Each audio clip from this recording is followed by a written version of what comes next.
నేను doctor Yashodhara, retired professor and head of the department, government general hospital Guntur. ఇప్పుడు నేను LIMS hospital Shamshabad paediatric కన్సల్టెంట్గా work చేస్తున్నాను.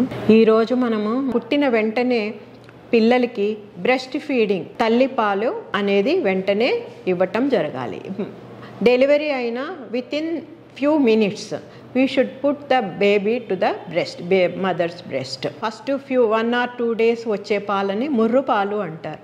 ఇప్పుడు జంతువుల్లో ఎలాగ జున్ను పాలు, బఫెలోస్ వాటిలో జున్ను పాలు ఎలా వస్తున్నాయో అలాగే తల్లి పాలని, ఫస్ట్ పాలని ముర్రు పాలు అంటారు. ఇవి రోజుకి 35 to 45 ml వరకు వస్తుంది. ఈ పాలు అప్పుడే పుట్టిన న్యూబార్న్స్కి, నవజాత శిశువులకి వెంటనే పట్టాలి. అవి పడితే పిల్లలకి అనేక రోగాల నుండి మనం కాపాడగలం. అలా వాళ్ళకి న్యూమోనియా, నెమ్ము అనేది రాకుండా ఉంటుంది.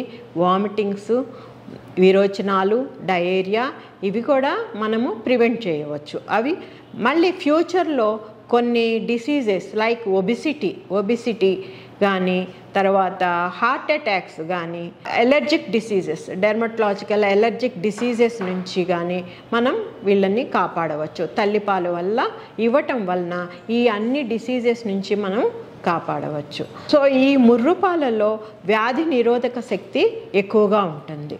సో ఈ ముర్రుపాలు అనేవి పిల్లలకి తప్పనిసరిగా ఇవ్వాలి. మామూలుగా ఇండియన్ యావరేజ్ 2.8 kg బేబీ ఉంటే నార్మల్ వెయిట్ అని అర్థం. ఫుల్ జెస్టేషనల్ ఏజ్ ఉంటే 2.8 kgs వరకు నార్మల్. 2.5 కన్నా తక్కువగా ఉంటే లో బర్త్ వెయిట్ బేబీస్ అంటారు. అంటే బిడ్డ కడుపులోనే ఎదుగుదల సరిగ్గా లేకపోవటం అన్నమాట. సో 1.5 kg కన్నా తక్కువగా ఉంటే వెరీ లో బర్త్ వెయిట్ అంటారు. అదే లెస్ దాన్ 1 kg ఉంటే గనక దాన్ని extremely low birth weight babies అంటారు. సో నార్మల్ బేబీస్కి తల్లిపాలు మామూలుగా రొమ్ము పట్టి మనం పట్టిస్తాం. కాకపోతే ఈ 1 kg వాళ్ళు సరిగ్గా పాలు చీకలేరు కాబట్టి వాళ్ళకి మనము స్పూన్తో కానీ, 1.5 kg అయితే స్పూన్తో పట్టిస్తాము. తల్లిపాలు ఎక్స్ప్రెస్ చేసి అవి స్పూన్తో బేబీస్కి పట్టిస్తాము. అదే లెస్ దాన్ 1 kg బేబీ ఉంటే ఫీడింగ్ ట్యూబ్ అంటారు. ఫీడింగ్ ట్యూబ్ వేసి మనము పొట్టలోకి ఫీడింగ్ ట్యూబ్ నోస్ ద్వారా కానీ, ఓరల్గా కానీ ఫీడింగ్ ట్యూబ్ వేసి దాని ద్వారా పాలు ఇస్తామన్నమాట. వాళ్ళకి సకింగ్, స్వాలోయింగ్ కోఆర్డినేషన్ ఉండదు, యాస్పిరేషన్స్ ఎక్కువ అవుతుంటాయి. అందుకని ఈ పద్ధతుల ద్వారా మనము స్పూన్ ఫీడింగ్ కానీ, ట్యూబ్ ఫీడింగ్ కానీ మనము తక్కువ బరువు ఉన్న వాళ్ళకి ఇలా చేస్తాము. Thank you.